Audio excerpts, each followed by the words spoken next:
defensive posture is always the harder posture because the attacker only needs to get right once. Back in January 2021, I think, SonicWall publicly disclosed that its internal systems had been attacked, maybe through a zero-day vulnerability. Was it you that discovered that there was this breach or attack? We really did not want that breach to happen. It was the worst 30 days of my life. What actually takes to prove that the threat is gone before you reopen the doors? By using my experience and what you've heard here, you might be able to get the funding and the backing to be prepared. Well, I think my cartel management system is going to be a hit in a couple of months.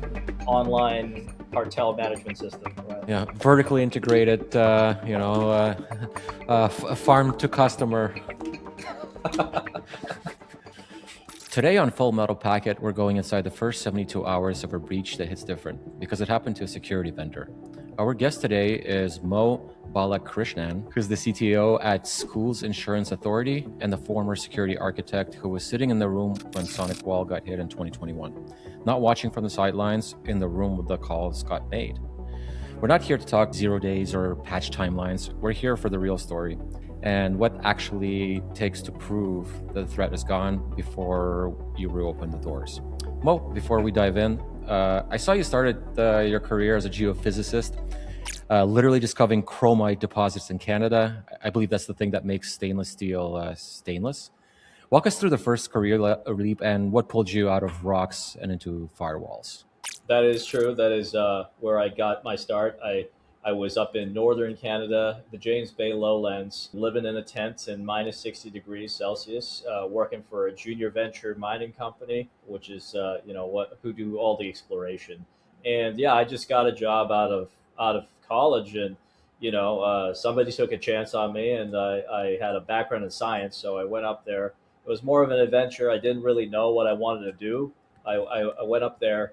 I did about 2 years in the bush, kind of doing cool geophysics stuff, taking helicopters and snowmobiles out to remote areas, and that probably was not going to be my life. And so I decided it might be time for a career change, and I moved to London, England. London, England wasn't really a hotbed for geophysics, so I had to kind of pivot and decide, I was going to do something else. And technology seemed like the obvious choice for me. I was always pretty good with, again, somebody had to take a chance on me, got my foot in the door.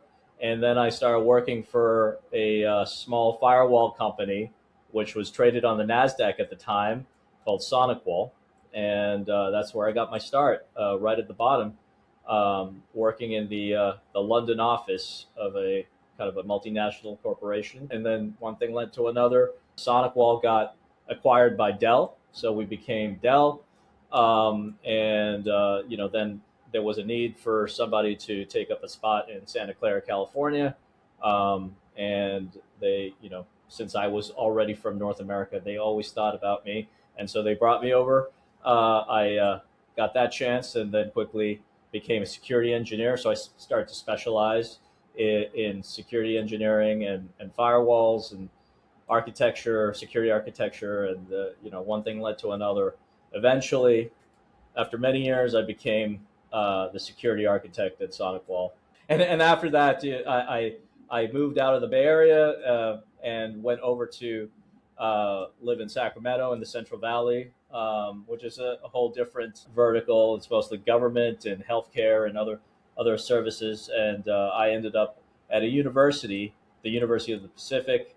So it's one of our great institutions here in the Central Valley. I was their CISO for a period of time, and then I got the opportunity to, become a CTO. And in the time of AI, that was an opportunity that I couldn't pass up. So I decided maybe that's my next jump, and here I am working for a government institution, an insurance company. We call it a risk pool. And now here I am, CTO, trying to do some cool things with artificial intelligence and see where we can go with that. So you've kind of wore a lot of different hats, architect, CISO, CTO. What's kind of like the biggest change for you What was it has been like since you put on the CTO hat, like in terms of your responsibilities and which role do you prefer? Yeah, that's always a question I get asked, right? Because I was a CISO and now I'm a CTO. Which one do you prefer? Today, I think I definitely prefer being a CTO because I get to get my hands in, my fingers on the keyboard with AI and things like that. And I think if you had told me in the past, I was definitely interested in security. And the reason is the problem is always very interesting. It's the chess match between, the attacker and the defender, and that problem was always enticing to me. How do I defend? And the defensive posture is always the harder posture because the attacker only needs to get right once and you always have to be right. And that posture is difficult. It's a problem. It's an engineering problem, and I always looked at it that way. Well, being, I guess, C-suite, what do you think, like most, non-technical executives with the C role misunderstand about, what happens in early hours of a security incident? Yeah, I think if you don't have that experience in your repertoire, you probably are just asking a lot of questions. And it really depends on the executive, right? You may not have gone through a breach yourself. You may not have been a technical person, but if you have the wherewithal to know who to talk to, who to ask, who to consult, you may be all right. But nothing beats having firsthand experience, right? So I've been through multiple breaches or security incidences, we'll say, and I think that gives me that firsthand knowledge of what happens, what to do. There's a lot less time wasted, a lot less deliberation, a lot more understanding of what to do next, who to contact, and all of that matters. As you said, it's the first few hours of an incident, and the time is ticking, and there's a lot that can go wrong if you don't do the right thing. All right. Well, I guess relative to your previous positions, would you say would be like the biggest difference between the way a CISO might experience a breach versus an architect? The architect is finding out what's going on and his fingers on the keyboard, trying to make sense of what's going on, what the impact is, what the blast radius is, and actively containing the incident. The CISO is working with the executive leadership on how to communicate this, what the next steps are, getting in contact with your cyber insurance provider, getting the resources necessary for the next steps. So, for example, getting the right incident response teams that your insurance provider will have undoubtedly ready for you in the event of a breach. The architect is looking at logs and working with the team to find out technically what's going on and what's wrong, and is kind of leading that effort. I think that's the two differences there. So back in January 2021, I think, SonicWall publicly disclosed that its internal systems had been attacked, maybe through a zero-day vulnerability in its secure remote access products. Since you were there, can you take us back to that moment and kind of walk us through, like, was it you that discovered that there was this breach or attack, or how did that play out? Can you take us back to that moment? I'll give you a interesting take on that. There were a lot of warning signs, even as an architect and even as somebody who was highly technical.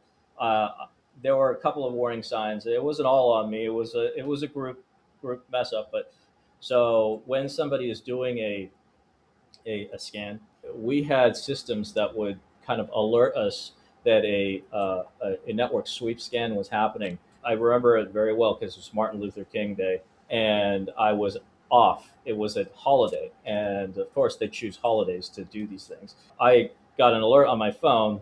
I responded to it in the sense that, okay, well, I saw this coming from some kind of laptop, and I saw that the username was so and so. So I contacted so and so, and I said, hey, I see your laptop has been doing some strange stuff. He's like, no, it's been closed. I don't know. I don't know what's going on. I said, hey, just take it off the network and keep it offline. We'll take a look at it when we get back to work. And I left it at that. And the lesson to be learned is my gut instinct was to should have been to like shut down the perimeter, like the VPN access system of the time. But I didn't. I said, okay, well, it's a holiday. It's probably nothing. It is kind of suspicious, but we'll take a look at it. It's probably a botnet or something like that that's sitting on that laptop. That was my assumption. Now, what it really turned out to be was a 0-day exploit on our perimeter. We used our own firewalls and our own remote access systems, so because we built the stuff, and they exploited that user's credentials and logged in using that user's credential, exploiting the 0-day. And so the scan was obviously looking like that user, but it was coming from another source. What that resulted in was them having the ability to tunnel in to our LAN and then doing quite a bit of damage. You can expect what they've done. Crypto lockered some of our file systems and things like that. Tried to exfiltrate data. Yeah. Okay, so they did manage to not just like access the systems, but actually cause damage by doing crypto locking. So did they reach out for like ransom after as well? They did, but we had backups. So backups will always save you. We had good backups of everything. Unless they're also encrypted. Right. Yeah, that's true. That's true. But we were early adopters of cloud backup systems, so we had our backups going to the cloud. The engineering lab environment didn't fare so well. Really, the biggest lesson we learned out of that is the importance of microsegmentation of a network, of a LAN network, and what that really means, and really taking the time to do that, because it's such an effort. And moving to that microsegmentation environment was nothing new to us. We built firewalls, and so we were advocating for this for some time, but the effort required to, migrate all these systems to separate pods and networks was kind of an effort nobody was interested in doing, and it just seemed very difficult. So if it came to a decision making process, they're like, no, we don't want to do that. That's too costly, too much of an effort. After the breach, that calculus changed completely, right? And so Thomas Edison once said, if you want to change people's minds, you have to show them where that affects them or hurts them, right? And so I'm paraphrasing, and that's kind of what had to happen. We had to demonstrate to them what the real problem was, and actually, we really did not want that breach to happen. It was the worst 30 days of my life. It really was. And my birthday was interspliced somewhere there, so I had no birthday. But in hindsight, having that discussion internally, we thought, if this breach had never happened, we would never have migrated and evolved to the network that we had put in place post breach, which is still today, if I understand, still the network that is in place largely, and is a highly microsegmented LAN, which has all the zero trust mechanisms and systems built into it. So, I mean, you gave us already a lot of things I'd love to dive into. So one of them being, you mentioned it was 30 days for the entire resolution. We're only kind of going to be talking mostly about the first 72 hours, but it's really interesting that it took 30 days, and I'd love to hear what that process was like even beyond that, maybe briefly. Before we move on to that, you mentioned microsegmentation. I guess for, a lot of security leaders will be watching this podcast, so they might know what that is. But for those that don't, this is primarily putting virtual LANs that cannot speak to each other to prevent lateral movement. Correct? That's what you're referring to. Okay. And how do you maybe like that? That sounds from an architectural point of view a great thing to do.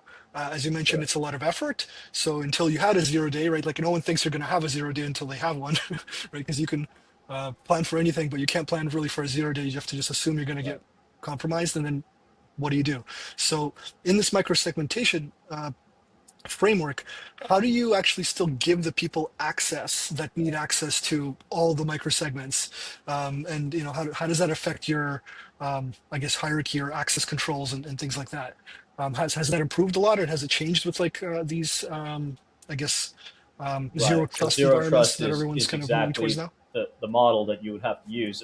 It's kind of a philosophy and a framework more than a product, right? There's no one product that is zero trust, but that introduces a new problem, which is access control. How do you provision out access control, and how do you work in a mixed vendor environment where not all of these things that you have in your environment talk to each other and speak the same language? So you need a policy engine. And so, part of the whole microsegmentation work that we did was to build out a policy engine and a policy decision point. And these are zero trust framework uh, jargon I'm putting out there, but that's essentially what it means. Is you need a control plane, a way to uh, look at identity, and identity became the perimeter as we moved from the firewall to the identity. And so who was logging in and assessing them in real time, and are they still permitted to access this network or that network? So the reason I went to microsegmentation is because you need some place to land the user, right? So, and you need to limit the blast radius. So, based on policy permissions plus some real-time telemetry, you can make a decision in real time whether you want this person to have an IP on your network, or revoke that IP immediately, or even disable the user account. And so we had to build some integration points. It was not just the microsegmentation and the lands that we built, and we did build those, but we needed a way to land a user onto those, and that was the policy. I mean, we've been talking about, I'm assuming a lot of this stuff happened, weeks to maybe months after the actual initial event. But if we focus on the very first few hours, what's kind of like the first step that you took when you realized the severity of the issue? Is it to just like lock everything down, kick everyone off the network, or Yeah. something else? We shut everything down. We did, and I don't know if there's a better way to do it, but we didn't know what was going on. We took some time to do some forensics to see what exactly happened, and we did that in the first few hours. So I remember I just came in. It was like 10 o'clock. I came in a little bit late. It was a little bit strange that nobody was telling me, "Hey, we're crypto locker. Like, get over here." Right? It kind of bubbled up around 10 a.m. Even though the deed was done hours before. But once we realized what had happened, and we saw the signatures of encrypted file systems and things like that, we knew we had been crypto locked. Now it's like, how, by what mechanism, and where did it come from, right? And that was where you need good logs. You need good logs. You need logs from all your different sources, telemetry. You need a SIM, and in those days, SIM was still largely a new kind of. I mean, we're talking 2021. It was pretty established, but still not as established as it is today. But we had our SIM. We had an internal SIM, which actually I had built and architected, and that gave us that enriched log information. We knew that they were coming in through the VPN aggregator.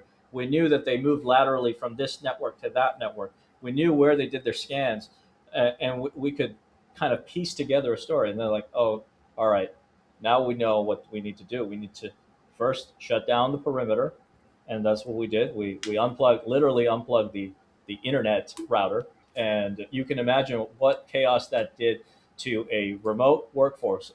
That was the right decision at the time, because we just didn't know what was going on, and we didn't have a segmented network where we could contain the blast radius. And how long, I guess, since you unplugged the internet, how long until you start receiving phone calls? Because I guess they wouldn't be emails anymore because you're offline, from leadership saying, "Hey, when are you going to turn this thing back on?" We were in the cloud in terms of mail systems and things like that. So our productivity suite continued to, we were M365, and so we didn't shut down our productivity suite. So email still flowed.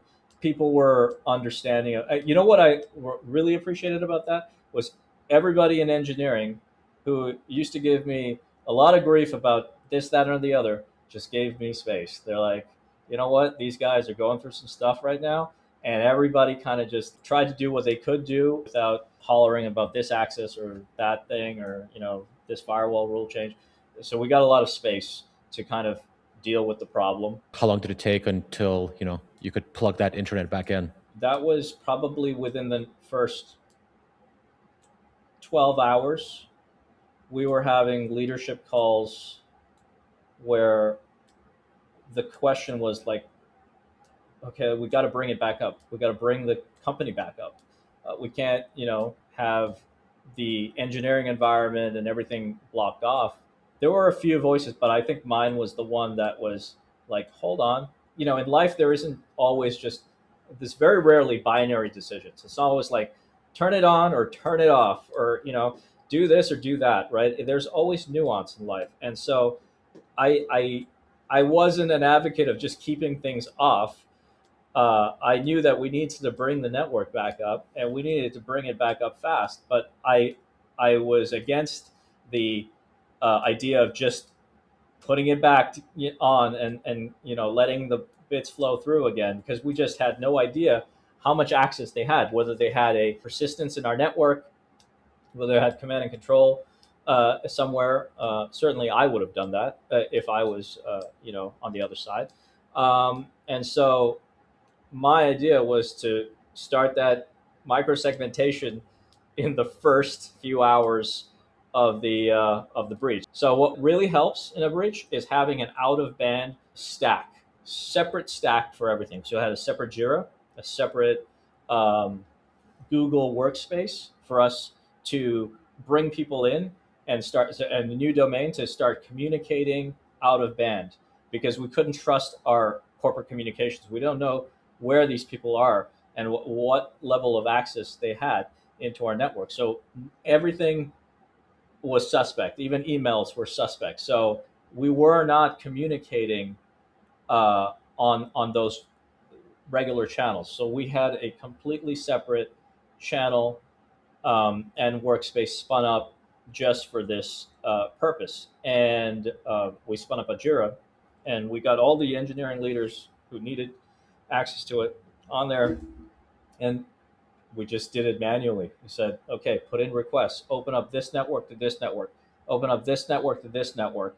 And I would do the manual job of building out firewall rules to allow certain host to host traffic just to get things back online.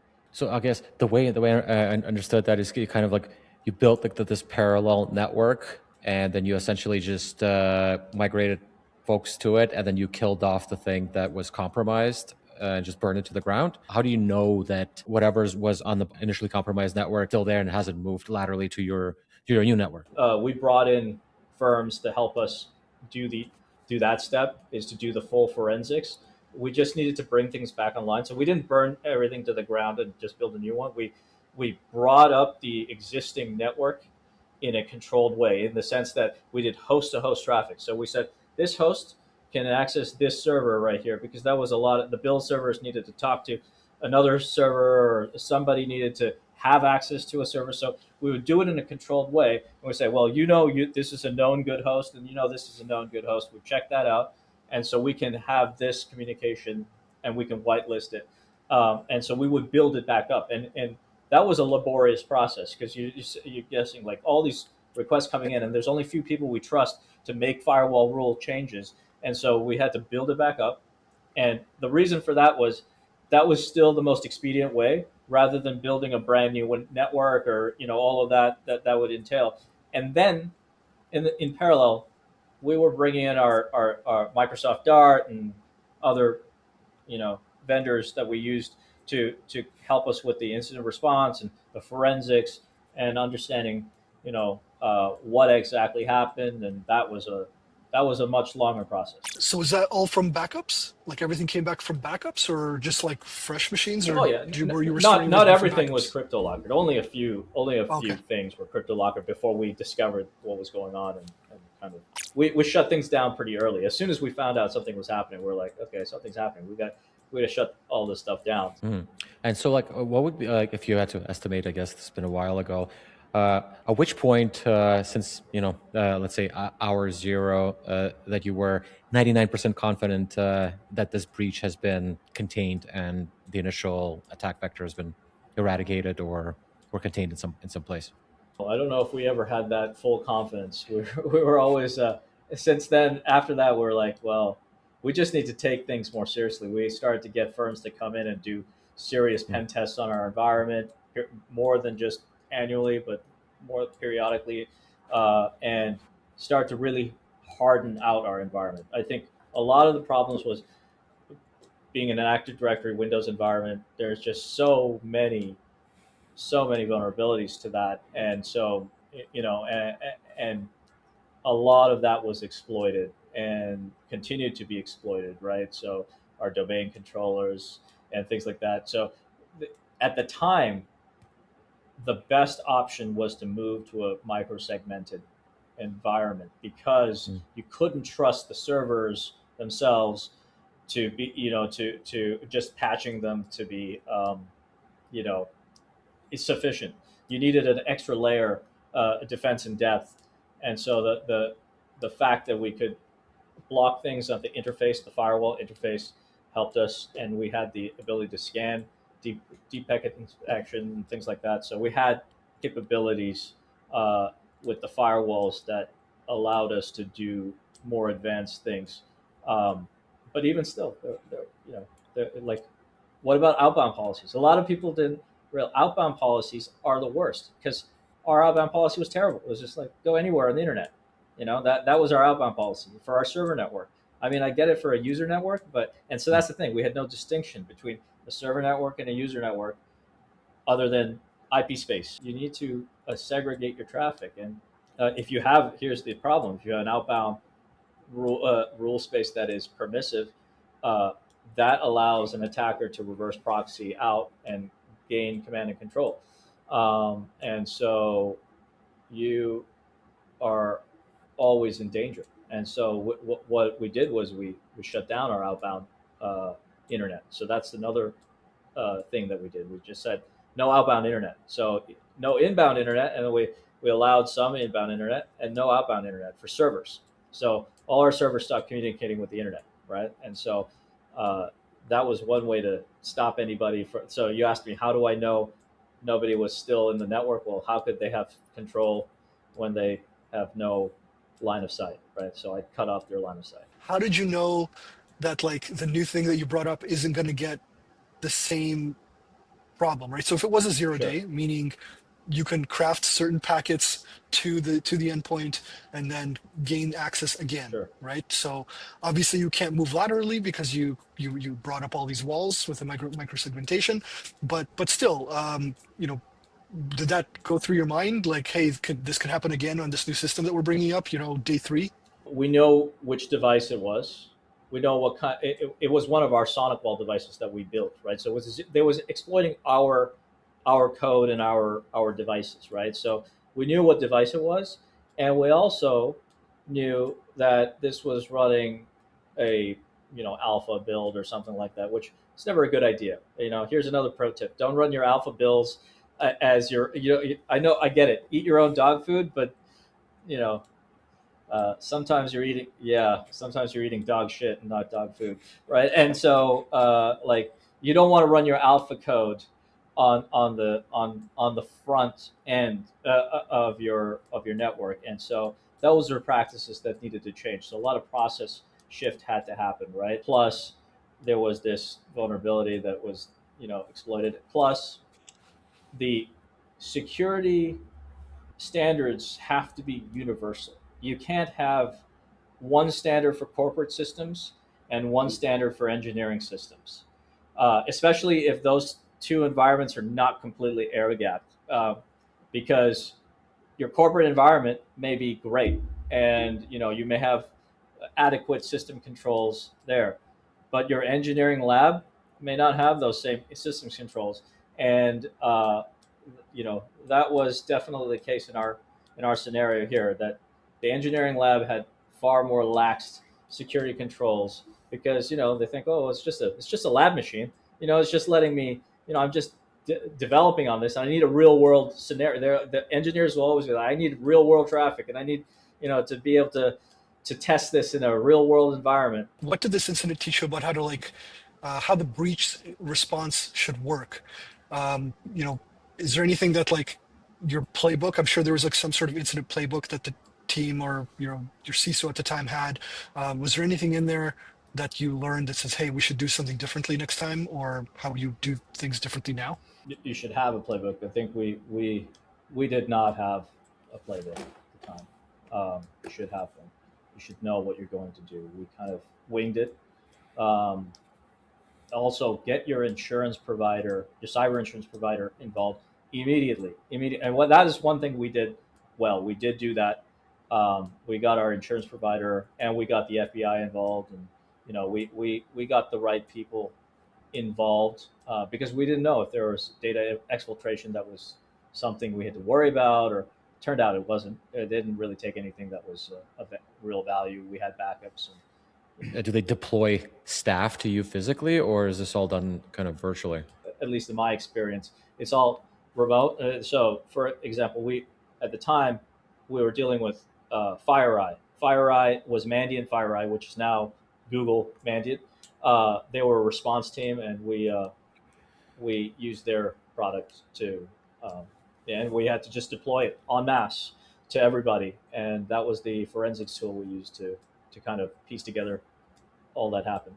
I guess to tour like as you're boots on the ground, stuff is happening. You have insurance, and all these things are all happening in parallel. You're making some kind of some type of progress. How do you kind of like fight the pressure from leadership to get this done faster, and then like is it hard to tell them, hey, no, leave us alone, or do you like cave into their pressure and then that becomes their problem now? Like, how do you kind of balance these two separate forces that meet during incidents like this? I can see that happening in some organizations. It did not happen in SonicWall when this happened. We had a lot of kind of support from the leadership. They kind of let us deal with it and asked us how long it was going to take to bring things back up. Of course, we needed to do that. There was that one hurried call, 12 hours in. How are we going to bring everything up? And after that, the game plan was kind of crystallized, and after that it just became procedural. All right, we got to do this, open the ticket up, and it just became a procedural thing rather than more deliberation. So our leadership was very supportive. They helped us kind of give us a space to figure out what was going on, work with the team, and they helped bring in the right people, like Mandiant and Microsoft Dart. I'm throwing out those vendors, but there are many others. I guess for other CISOs and security team leaders out there who are not lucky to have an understanding leadership team like you did, like and they are being pressured to go fast. We need this fast. We need this 3 hours ago. If they're stuck in this kind of position, like what would you tell them? Like how should they be communicating with leadership if they are stuck in this kind of position? Communicating the gravity of the situation is key, right? This is not a incident. This is like a large security incident or a breach, right?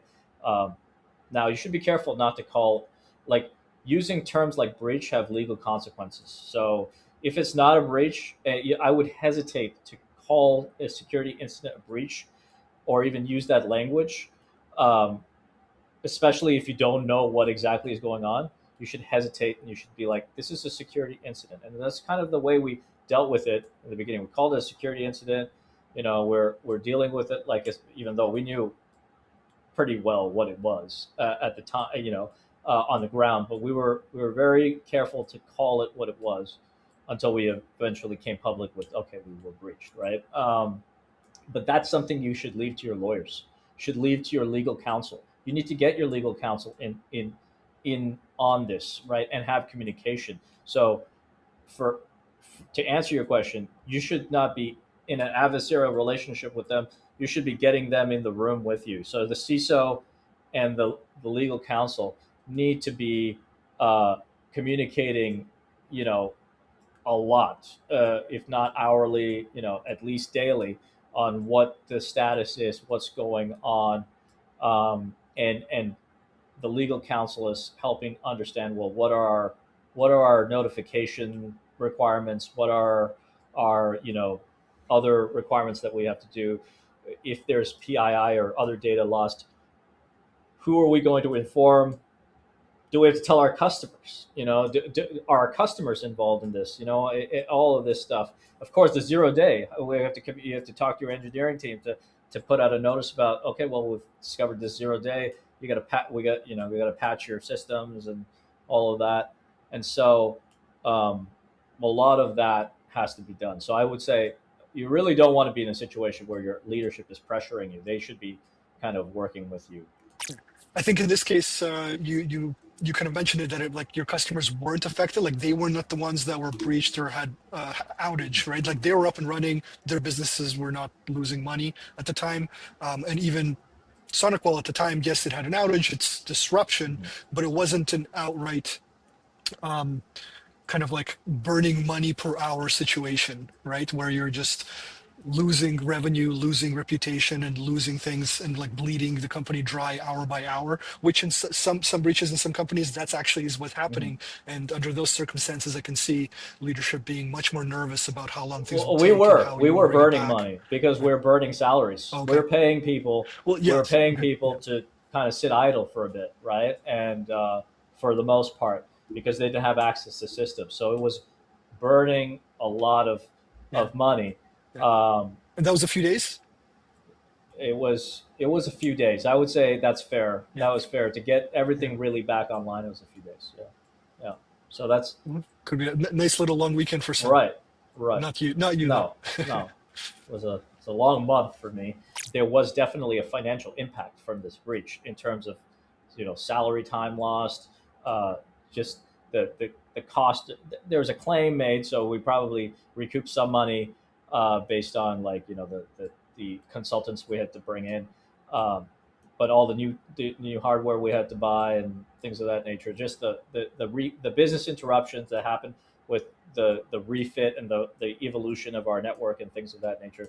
So there was significant cost, but some of it was recouped in the sense that we were better off for it. We had a better network at the end, and we had better systems and better processes and things like that. So there was a silver lining. I believe in our intro call, you mentioned something what I thought was interesting, that this was more of a communications battle rather than a technical battle.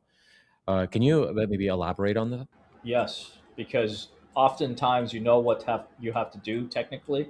That is more of a matter of procedure. It's like you said, you kind of circled around the same idea when you were saying, well, you're burning money. Your leadership is really wanting you to get everything back online. We don't have time or money to waste, but you have to convince them, and you have to stick your neck out, because it can be very unpopular to say the thing that they don't want to hear, and that's exactly what had happened. I stuck my neck out, and maybe I was naive, because everybody else was quiet on that call, right? All the older, more senior engineering leaders, no one was ready to stick their neck out, right? But I said, maybe it was my naivete and my youth, but I said, hey, I don't think we should do this. Everybody was like, we need to turn all this stuff back. I was like, I don't think we should do this. There's another way to do this. And I had to have a very clear message about what I was going to do. I couldn't be wishy-washy, or I couldn't be a little bit uncertain about what the path forward is. I had a clear path in my head about how to do it, and I had to communicate that. And I said, well, we're going to build this out-of-band infrastructure. We're going to take systematic tickets in, and we're going to build these firewall rules manually, and we'll have everybody online. It'll take a little bit longer, but not that much longer. And I had to give them those expectations and understand. And they were technical enough, our engineering leaders technical, to understand that was the way to go. In the early hours or days when you might not have all the facts, and you're being asked questions, and some or maybe a lot of them you cannot answer, where the true answer is I don't know, or I don't know right now. Sometimes it could be very hard to say I don't know, because that makes it seem like you're out of your depth or you've lost control entirely. So like, how do you handle that? Don't put yourself in that position that you don't know. You yourself, forget about your leadership. You don't want to be in a situation where you don't know and you can't find out. So put the systems in place ahead of time. The get your logging infrastructure in place, get your backup infrastructure in place, get your SIM in there, get visibility, get your EDR tools in place, because uh, you you want to know, and you want to know, and put the canaries in there. Canaries are things people. It will save your ass. Canaries will save your ass. You got to put those into your network, because uh, in a firefight, they're going to alert you and give you those seconds, those precious minutes and seconds that you need to maybe shut something down before it becomes something worse. And so that early warning system is really important. Uh, but you want to know. You don't want to be in a situation where you don't know. But there's always going to be stuff that you don't know, and you just have to be honest about it. And you know, they're just going to have to deal with it. You don't feel like that puts you down a notch or something like that. Does the like how does the pressure change when the company that's being breached is a security company itself, right? Does it hit differently? I guess the only thing is, like, those are our products, right? Those are our products that are Yeah. um, being exploited. So of course there's some desire to make those products hardened, and we trust what we're doing, but working internally, you know what things are going wrong. And I said it's not necessarily a product. The product was good. It's just how the engineering practices were being done, where people were running code that perhaps wasn't fully hardened, wasn't inspected, wasn't production ready on the perimeter, and that opens you up to vulnerability. But also very convenient, because you know who to call about why would this 0-day vulnerability, and what would the subject matter experts are available to you, right? Where I don't have to get on the phone with you know another VPN vendor. Yeah, I guess you can say that you got premium level support at that point. Right, right, yeah, better than premium level support. Right, right. Yeah. Well, if we kind of zoom out a little bit from SonicWall, would you say like did this incident like permanently change anything about how the way you think about how security should be done? Like, did you take those things on to your other positions later on? I mean, taking it back or closer to the. Always put in early warning systems. I always prioritize logging. I always prioritize backups. I always understood the value of calling your cyber insurer and not being shy. Just call your cyber insurer. I understood the value of getting law enforcement involved if necessary, and having a relationship, opening up that dialogue with your FBI contact ahead of time, and knowing that person, so that you can just pick up the phone and get somebody to help you, and just learning that architecture matters. And I had the opportunity as a CISO to come into the university and say, oh, well, look, I built this beautiful zero trust microsegmented network, global network, in the past. We could build this here, right? And I thought, not every environment is the same. You can't just lift and shift your every environment has to be approached differently. The university is a very different environment. And there are other ways. There are more modern ways to achieve that micro-segmented uh, zero trust environment with newer technologies. So, yeah, you learn things, but you should not always think that that's the only way to solve the problem. There's often going to be a easier, better way to do it. Alex, I believe that's a Yeah, yes. that's absolutely. But back in, whatever, 2021, AI was still just kind of a thing for a few nerds trying to multiply matrices using graphics cards. Uh, it has advanced quite a bit, and yeah, just a little bit. Yeah. I guess like we're like entering this world, of humans being highly augmented with these tools on both sides, attackers and defenders. But would you say, like, I mean, I'm sure you will say that, but uh, uh, attackers have an advantage at this point because they can just go and leverage the latest model right now, today. There's zero guardrails, there's no meetings. It's just, okay, it's available. I'm going to go and see what this thing can do against these targets. Whereas defenders have to go through a series of meetings and then go through approvals and fill out forms and maybe be graced with an approval to use this new thing in some narrow scope potentially. Do you agree with that kind of assessment? I agree. And I agree with that. I agree with that 100%. I think it's the same old problem. The defenders have the disadvantage. The attackers have all the advantage because uh, what are the major constraints of AI today? Is the indeterminism, the hallucination, and the fact that things could go wrong. Right? It's not a deterministic system, but the attacker doesn't really care. It just has to work once. It has to find. And when you talk about these new models like Mythos or whatever, a lot of the ability that it has is to chain exploits and vulnerabilities together to find a good attack path, right? It only has to find one good attack path, and then you can exploit it.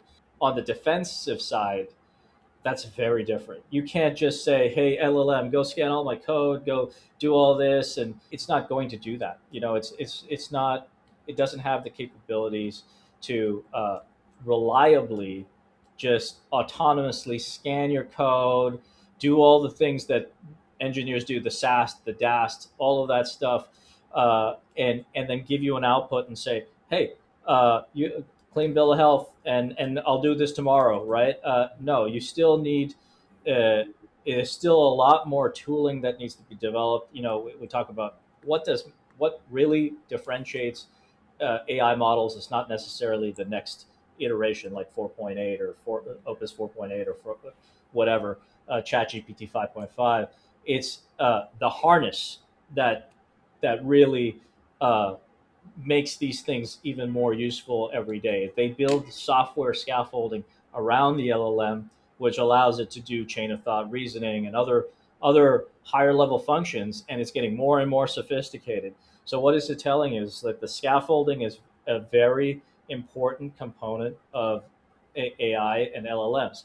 And so for the defenders, now the attacker, it's less of a problem because they need a very rudimentary scaffold that just kind of hits the front door a number of times, and then eventually they can kind of find something that works for them. But what the defender really needs in a world of AI where the uh, cost of exploits have come down. So it's like it used to be millions of dollars for like a really good exploit, and now you can do it with tokens, which cost a couple of bucks if you've got the right LLM model. Um, that means it's going to proliferate. And then on the other side, me CTO, I'm telling my guys to build all these products, and the code proliferation is just going through the roof. By orders of magnitude. We're just you know creating more and more code, and so that's increasing, and the time to exploit is decreasing. So you've got two scaling problems. What could go wrong? And then you've got to get your people to do sensible security controls like SAST and DAST on an ever growing code base with ever increasing attack vectors, right? And velocity. And so how do you reconcile that? Well, you need autonomous agents. I agree. You do need autonomous agents. You need to fight AI with AI, but you need to really build a scaffold around your AI so that it's reliable. What we need is reliable. Yeah, I think I want to point out that one thing you said earlier, like that it's probabilistic. So right now, let's say an agent, whether it's an attacker or a defender, let's put a number on it. Let's say it's effective 80% of the time. Just throwing a number there. As an attacker, 80% of your attacks work, that's amazing, right? That would be absolutely incredible. If you're a defender and you're only protected 80% of the time, that's a disaster, right? Like, so that same framing. So I think, yes, we need the reliable autonomous agents. And I think the defenders can only catch up once that effectiveness reaches in the high 90s and start chasing those nines. Then we can truly have agents that can be really good real-time defenders. Otherwise, we can only parallelize our patching Yeah. and then kind of just keep doing Yeah. that, right? Yeah. No, you're spot on. And that framing is excellent. I'm going to use that framing, in fact. But that's a perfect example of the difference, the disparity, and the asymmetry of this defender attacker problem, right? In some of your writing, you mentioned there's a new perimeter called the prompt perimeter, which is a pretty interesting phrase. I don't think I've ever heard that before. Can you elaborate on what that means? So that's the title of my Substack, but it's also the the way I conceptualize the AI security problem, right? Is that we have been on this evolutionary path where I started at SonicWall. It was all about firewalls, and in fact, we used to say, well, that's not sophisticated enough because in the old days we said there was the perimeter. You had your firewall on the edge of the perimeter, and then we said, okay, well, now you need defense in depth. You need a couple of things on top of that. You got your firewall, you got your email security gateway, you got different defense in depth methods. But we were like in this castle moat relationship where we're building a castle, we have a moat, and that was your defense in depth. But then we shifted the paradigm to zero trust. Now, okay, well, they're in the network. They're going to exploit your network either way. They're going to get in, so you have to build this zero trust framework inside your network so that even if they breach the perimeter, you can stop them. And then we moved to identity is the real perimeter. That was the buzzword a few years ago. It's like identity is everything, right? If you stop people from stealing identities, they can't really get anywhere, right? They can't really get a foothold onto your environment if their Active Directory credentials are not stolen, or if your Office 365 credentials are not exploited. Then you're essentially stopping the attacker. I don't know if that's 100% of the truth, but people in the know there's more than identity, but these are all layers, right? So definitely you can't forget about everything that came before. You still need a strong perimeter. You still need defense in depth. You still need to think zero trust. Now you need to take identity. Today, I think we also need to think prompt perimeter. So that's what I mean. The new perimeter is just moved.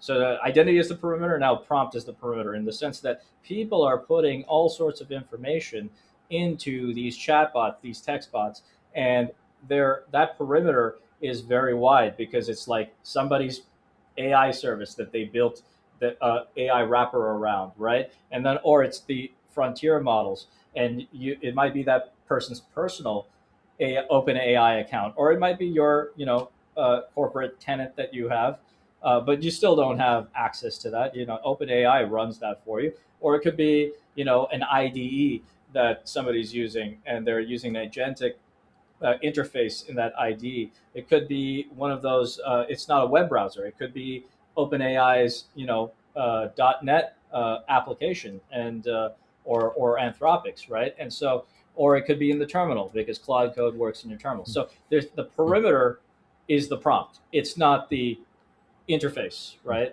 Because the interfaces are varied, and so the network path is varied, and so what you put into that prompt really matters now, right? And so if you put in something malicious, or you put in a list of people's social security numbers and stuff like that, where's that going? Is that being logged? People are trying to get work done, but they think, oh, this magic tool is going to get my work done faster, and it's going to give me all the answers. But they're putting in all sorts of sensitive information, and there are a few controls like browser extensions and things like that. But by and large, there isn't a good universal, what I like to call control plane for artificial intelligence, which is one of the components that's needed is a good audit trail, good compliance trail, um, and a policy engine of its own, which works at the prompt level. Does your answer change for locally running models? Because I mean, you can run pretty decent stuff on beefy hardware, but we're still talking under $10,000 of worth of hardware. You can run a pretty nice model that runs offline on a box that you can see and that you can smash with a baseball bat if you really wanted to. It's right there in front of you. Does that change the equation for you? It is an architectural choice. I think that it is an architectural choice, but it doesn't change the fact that when you work with the prompt, it's not just a one-way street. It's not like what you put in; it's what you get out of it. So if you use an open source model that's made in China, for example, I use them because those are the ones that are powerful enough to run on my lap. I mean, enough that I can run on my laptop with good enough, output. So I do use them, but I'm always cognizant of what's going on with those LLMs that I'm using. Um, but it's I'm always cognizant that there's stuff that I put in, but there's output that's coming out. And how do I know that the code that's being produced by this local model, it doesn't have something embedded in it? I'm not reading every single line, and how am I auditing that, right? And so, I think the prompt perimeter matters universally, all surfaces. There's kind of multiple categories. You're talking about the inputs to the AI, we're talking about its outputs, and then you have all the data it has access to, right? So like if we say agents, right? So it's different whether it's a chatbot, but when it's actually an agent and it has access to all sorts of things, right? So it can maybe have access to everything an employee has access to, or even if it has access to the internet, it can be prompt injected. You can leave privacy information out of it. There's no good way to audit it in terms of what did it do. Was it okay that it did those things? Auditing the code that it generates if it's a coding agent. So yeah, I would say that the surface area for vulnerabilities, attack vectors, and everything security related is like inflating insane with introduction of AI into the workplace. Not just code companies that code, but basically do anything and add AI to it. Your point of like the calculus between local model. I think a local model it's like a double-edged sword. It's like you get a little bit of privacy, just like everything in security. Like, it's a trade-off between convenience and security, almost everything, right? You want to be more secure, you're gonna have to give up some convenience, or vice versa, right?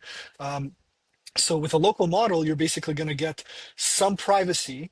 You could have a concern like you're mentioning, Mo, like, can I validate it? Is there nothing like injected into these models to behave a certain way? I'd say the risk of that is there, but it's probably not the main one. The main one is that weaker models or smaller parameter models, they're not very useful unless you hook them up to something like as an agent. Like if you're just doing one-way chats, that's fine. But as soon as you hook it up to anything, Right. it can be prompt injected way easier than like Frontier Labs, Sure. right? Like if you try to prompt inject, let's say OpenCloud running on the latest GPT or cloud model, it's going to be much harder to do that. Although all of them have been jailbroken, literally all of them. But it would be much harder to do that than if, let's say on Quen or Gemini, not Gemini, Gemma, right? The Gamma. smaller Yeah. models that you run, Right. yeah, Gemma. So yeah, I mean, these are all trade-offs, and It it's kind of is. hard to wrap your head around all the perimeters that we've just expanded. Yeah.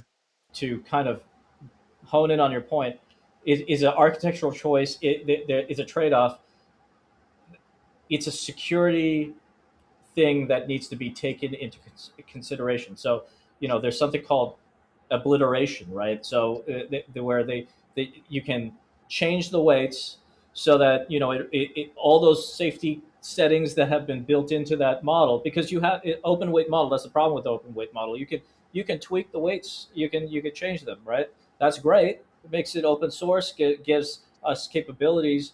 But how do you know the thing that you're downloading from Hugging Face that has that file name is not the obliterated model, or a model where the weights have been slightly tweaked and somebody's just serving it out to you? And are you inspecting every single weight? Are you doing a semantic analysis on this model? That's First of all, I wouldn't even know where to begin. That's a highly sophisticated thing to do, is to inspect the weights of an open source model. And so then, how do you know that output is not going to be subtly giving you something wrong, right? And so the problem with open source is, well, it costs a lot to run that hardware. I agree. I First of all, I'm a huge advocate of open source AI, and I think there's a lot to be said about AI sovereignty, and we really need that, because we can't just leave it up to three big companies to run this whole AI thing. But what are the risks of running open source LLMs or open source AI? Well, you don't the provenance, AI provenance. That's kind of like AI SBOM, right? Inspecting those weights. How you ever be sure that something hasn't gone wrong there, right? I think you have to inspect the Right. outputs. Inspecting the weights is probably like, it's like that's the equivalent of saying, hey, to check if a piece of software is saved, I'm running it, I'm looking at it, then I'm going to go check the assembly, or just like the Yeah. assembly No, I codes. I, And you're I not going agree to look with at you. that. Yeah. It's a small enough Right. layer, and you're not going to get any information out of it. Right. I don't think anything useful. But like, yeah, the outputs themselves have to be Yeah. validated. But then there's like complacency, right? Like it'll output things properly for you 100 times, and then the 100 to 200 Right. outputs you'll never check Right. again. Right, Right? exactly. Or you start saying things like something about Taiwan, and then it automatically goes into this other mode, right? And so I've read articles about those possibilities. So open source is great. It's a great thing for AI sovereignty and freedom. Also, it could be a cost saver in the long run. And a lot of IT shops are thinking, should I build? And when if they say build versus buy, they also mean build the AI infrastructure in house and bring it in house. And as these models get more and more advanced, really the next few iterations of these models, some of them are going to be able to run on pretty modest hardware, and they'll be just as good as the models that we have today, and we can use them for a lot of things. And so we may get to a point where we can run, frontier level, what we consider frontier level models today, on pretty commoditized hardware. So that's great. That's great. But then there's the whole management of that and the security concerns of that has to come into play. So it's just another thing to keep track of. I've been personally experimenting with these obliterated models on some mid-range hardware, and what I can tell you is they're not really useful for anything work related,